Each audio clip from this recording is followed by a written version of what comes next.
Alright friends, this question may given a body is thrown from the surface of Earth at an angle alpha to the horizontal with initial velocity v naught, assuming the air track to be negligible. Find पहला पूछा है time of motion, दूसरा maximum height of ascent and horizontal range, और इसके साथ ये भी पूछा है what value of angle alpha they will be equal to each other. Third पूछा है equation of trajectory y is a function of x where y and x are displacements of the body along the vertical and horizontal respectively. And last में पूछा है the curvature radii of trajectory uh, at the initial point and at its peak.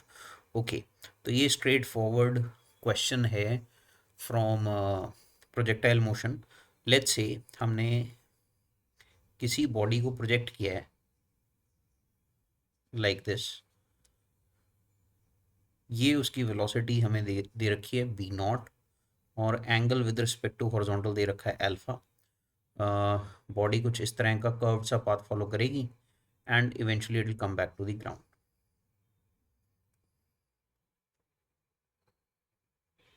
Okay, so this is what is given.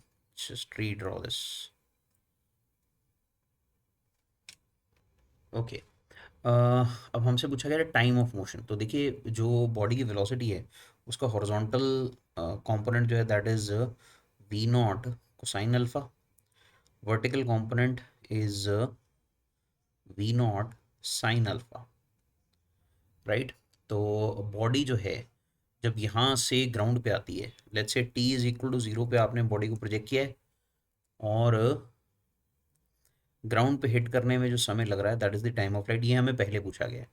तो इसके लिए हम एक तो Y जो है वेरिएबल उसकी इक्वेशन लिख लेते हैं. तो देखिए, किसी भी इंस्टेंट पे लेट्स से बॉडी किसी पोजीशन पी पे है, तो you will have an x coordinate here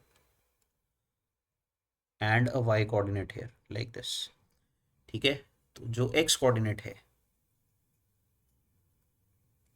this is the x coordinate, this is the y coordinate.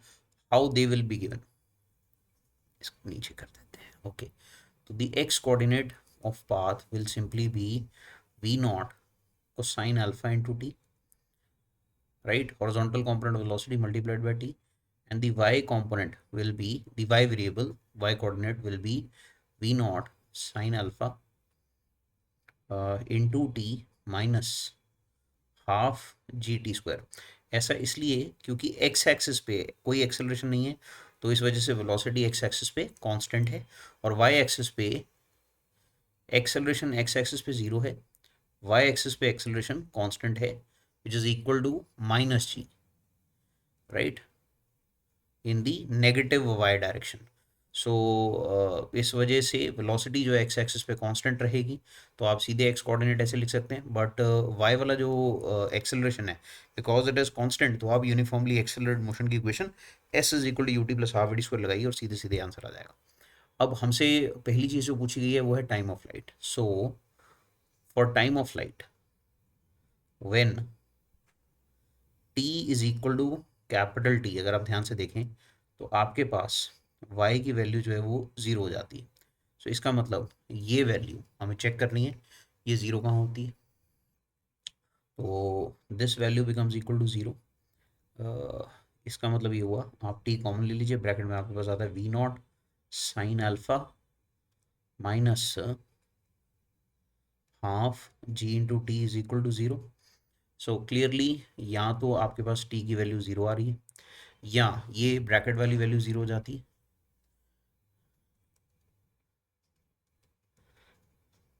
ठीक है. या आप ये कह सकते हैं कि यहाँ से दूसरा जो t की वैल्यू है ये हाफ जी टी राइट पे चला जाएगा, फिर आप इसे रीअरेंज करेंगे, you get two v nought sine alpha by g. So clearly t zero तो है नहीं. ठीक है. तो इसका मतलब जो हमारा ऑप्शन आएगा वो ये आएगा, this one, this is the time of flight, जो हमसे पहला पूछा गया है. Right. This is the time in which the body will hit the ground. Right. So time zero है नहीं, since the time of light will not be zero. तो T या तो ज़ीरो आ रहा था या ये वैल्यू आ रही थी, तो टाइम ऑफ लाइट की वैल्यू सेकंड वाली हो जाएगी. सेकंड केस में हमसे पूछा गया था मैक्सिमम हाइट ऑफ असेंट. तो मैक्सिमम हाइट ऑफ असेंट के लिए आप इक्वेशन यूज़ करिए v square minus u square in the y direction. V square minus u square is equal to two into a y into displacement along Y.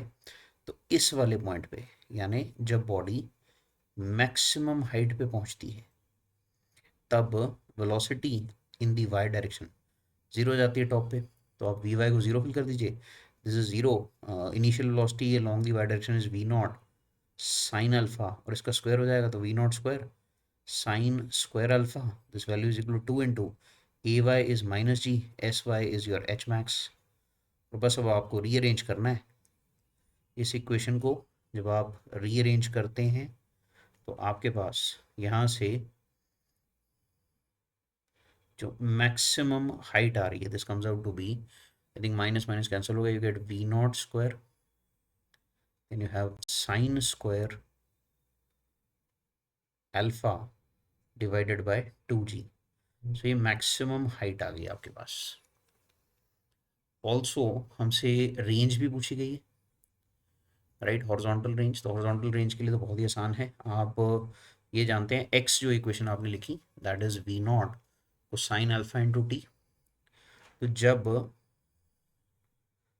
Time जो है instant, वो time of light के बराबर हो जाता है यहाँ पे इस पॉइंट पे, जो एक्स है वो रेंज के बराबर हो जाती है।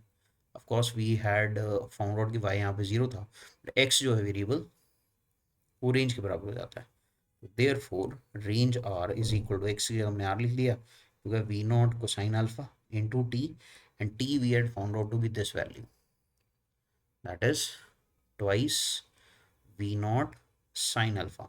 तो आप इसे रीअरेंज करके रेंज को या तो ऐसे लिख सकते हैं, two v not square sine alpha cosine alpha by g, या आप इसे ऐसे लिख सकते हैं, two v not square, rather ये two sine theta, two sine alpha cosine alpha can be written as sine of two alpha total divided by g. तो ये आपके पास रेंज की वैल्यू आ गई। ओके, इसके बाद एक और चीज़ हमसे पूछी गई है इसी में, at what value of angle alpha will they both be equal. तो एक काम करिए आप, ये जो हमारे पास एच था इसे आप आर से डिवाइड करिए, ज़रा चेक करिए क्या आता है। एच की वैल्यू थी ये v not square sine square alpha by two g, right, और आप इसे डिवाइड कर दीजिए विद दिस वैल्यू, रेंज की जो वैल्यू आपके पास आई। मेरे ख्याल से एक तो वी नॉट स्क्वायर कैंसिल होता है, एक साइन अल्फा कैंसिल होता है, आपके पास जी से जी भी कैंसिल हो जाता है। तो you are eventually getting this as equal to sine alpha by cosine alpha is tangent alpha divided by, अगर आप देखिए डिनोमिनेटर में ये टू और ये टू मल्टीप्लाई होंगे, you will get four, tangent alpha by four हो गया। तो अब इस फॉर्मूले में हमें ये गिवन है कि एच और आर दोनों बराबर है। तो अगर एच और आर दोनों बराबर हैं तो इसका मतलब टेंजेंट अल्फा बाय फोर, ये वैल्यू वन हो गई, यानी tangent alpha will be equal to four, right. So this means alpha is equal to, सीधे सीधे कह सकते हैं, this is tangent inverse four, right. So for this angle of projection हमारे पास रेंज और मैक्सिमम हाइट जो है वो बराबर आ जाएंगे। Okay, then we have the equation of trajectory. Okay, अब इक्वेशन ऑफ ट्रेजेक्ट्री के लिए आपको क्या करना पड़ेगा, देखिए जो हमारे पास ये इक्वेशंस गिवन है, एक्स और वाई की जो इक्वेशंस गिवन है, इसमें टी एलिमिनेट कर लीजिए and you will get the equation of trajectory as it is asked. तो थर्ड केस में सी पार्ट में अब फर्स्ट वाली जो इक्वेशन है वहाँ से निकालिए टी, तो यहाँ से आपके पास time of flight comes out to be x by v not cosine alpha, and फिर इसे उठा के आप नीचे वाले में इसमें सब्सटीट्यूट कर दें। व्हेन यू डू दैट आपके पास y की इक्वेशन आती है, y comes out to be equal to v nought sine alpha multiplied by x upon v not cosine alpha minus half into g into इसी value का whole square, this complete value and its whole square. तो इससे थोड़ा सा अगर आप rearrange करेंगे you will get this as equal to x. देखिए वी नॉट से v nought cancel, sine alpha by cosine alpha will become tangent alpha, so you get x tangent alpha minus half g, and then you get I think x square by in the denominator we can write it like this is g x square by 2 v naught square cosine square alpha। और आप इसे ऊपर ले जाके लिखना चाहे तो secant square alpha लिख सकते हैं, वो आपकी मर्जी। So this is the equation of trajectory that you get, right. ये सी पार्ट हो गया। Then whereas the radius of curvature, the curvature radii of trajectory at its initial point and its peak।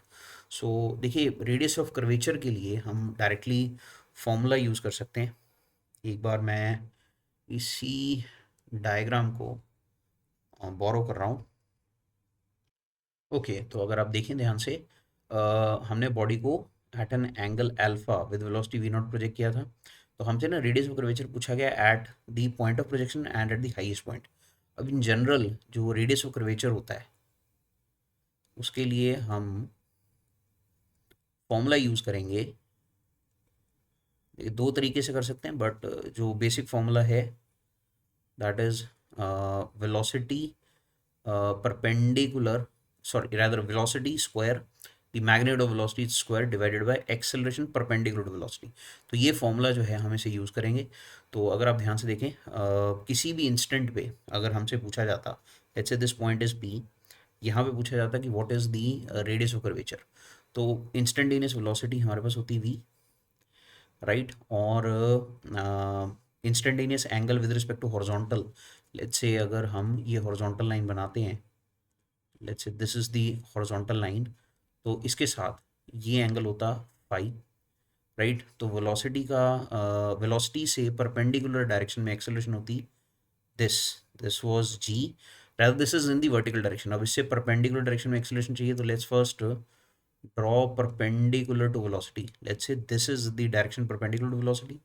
तो जो acceleration का component होता है इस direction में, अगर आप ज्योमेट्री से देखेंगे this angle here would be phi, तो एक्सेलरेशन का component perpendicular to velocity here would come out to be g cosine phi, right. तो जब आप रेडियस ऑफ कर्वेचर वाले फॉर्मूले में वैल्यूज फिल करेंगे, so here you have v square, और वी स्क्वायर को भी हम सब्स्टिट्यूट कर देते हैं। देखिए यहाँ पे हॉरिजॉन्टल कंपोनेंट ऑफ वेलोसिटी कितना आएगा, I think this is coming out to be v cosine phi, और शुरू में जो हॉरिजॉन्टल कंपोनेंट था that was v not cosine alpha.